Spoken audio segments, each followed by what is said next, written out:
Mēs tad esam Mārupē objektā. Šodien tāda pusaulaina diena, bišķi pūš vējš.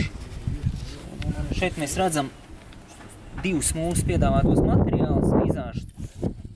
Tātad granīta apmetums Argentīna Braun, tas ir uzpūšanas metode. Un silikona tīro apmetumu CT74 2 mm graudiņš.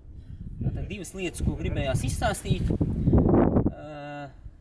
Plusus un mīnusus vasaras laikā, kad mēs strādājam ar šiem materiāliem. Ja mēs runājam par vizāžu, tad lielākais pluss, kad materiāls tiek uznests mehāniski, tad viņš ir viendabīgs, kā mēs šeit redzam.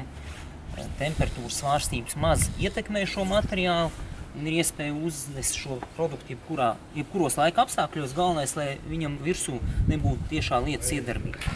Tad izskatās diezgan pieklājīgi, tā kā no rūpnīcas. Šeit tātad vēlētos uzsvērt pāris lietas, ko mums celtniekiem jāievēro.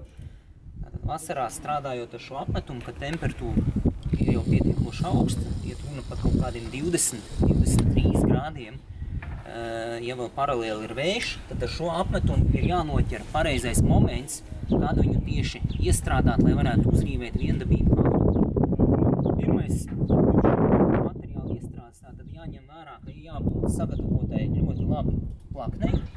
Tātad vismaz vienā no virzieniem, vai nu horizontāli, vai nu vertikāli, ar 2 metrīgu reiku ir jābūt plaknei, nevar būt bedres.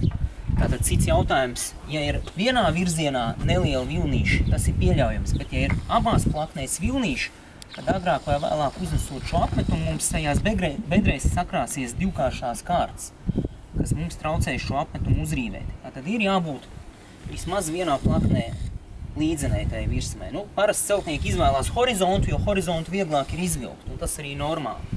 Tātad, ja šī plakni sagatavot, mans ieteikums ietonēt apmetumu tonī, tas arī ir svarīgi, jo bieži vien ir tā, kad mēs uzrīvējam apmetumu, kaut kur šie graudiņi trūkst, un ja apakšā ir tomēr baltā grunts, tad ir iespējams, ka tomēr sitīsies cauri tas baltais tons. Būs atšķirība no pamatoņa. Otrs, tātad, kā es vienmēr saku, vajag izplānot to darbu. Tātad nevar būt uz šādu sienu diviem cilvēkiem šeit izdarīt būs diezgan grūti kaut ko. Vajadzētu vismaz vienu vai divus vilcējus un vienu rīvētāju. Un ideālā variantā viens no malas, kā es saku, vērotājs, kas pasaka tam cilvēkam, kur vajag pielikt, kur vajag noņemt, kur vajag pierīvēt. Ja? Jo tajā brīdī, kad mēs strādājam zināmā tempā, mēs to virsmu kopumā neredzam. Cilvēks, ja stāv bišķi malā un skatās no malas, tad viņš redz kopumā to laukumu.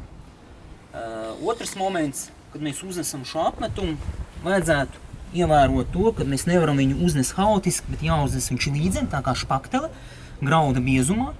Nedrīkst būt kaut kādi uzplūdumi, kur ir divkāršas kārtas vai kaut kādas vietas, kas nav aizklātas ar apmetumu. Tātad pirms tam mēs kārtīgi viņus sajaucam, lai ir viendabīga akmeņa masa. Tajā brīdī, kad mēs uzvalkam, vienmēr es iesaku veikt pirms tam testu, kā tas apmetums konkrētajā laikā uzvedās tajā temperatūrā. Tātad ir liederīgi varbūt paņemt sākumā reģimšu gabalu un uztestēt, uzvilkt kaut kādu laukumiņu, pagaidīt, apskatīties, kā viņš piežūst un uzrīvēt, lai mēs saprastu to intervālu no tā laika, kad mēs uzvalkam to apmetumu, kad mēs viņu uzrīvējam. Parasti pie silikona apmetuma, pie siltas temperatūras, tas intervāls starp uzvilkšanu un uzrīvēšanu ir ļoti īsts, bet viņam ir jābūt. Tās varētu būt 5 līdz 10 minūtes, plus mīnus. Proti, jo laiks ir siltāks, jo šis intervāls ir mazāks.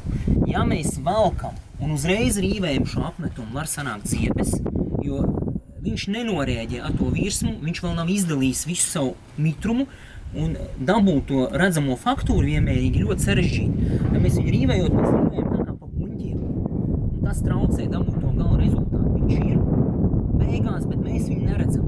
Pēc mans ieteikums strādāt tās komandā, lai pietiekoši daudz cilvēku, un noķert pareizo intervālu. Ja? Tātad to var izdarīt tikai izdarot testu. Pirms mēs valkam šo sienu.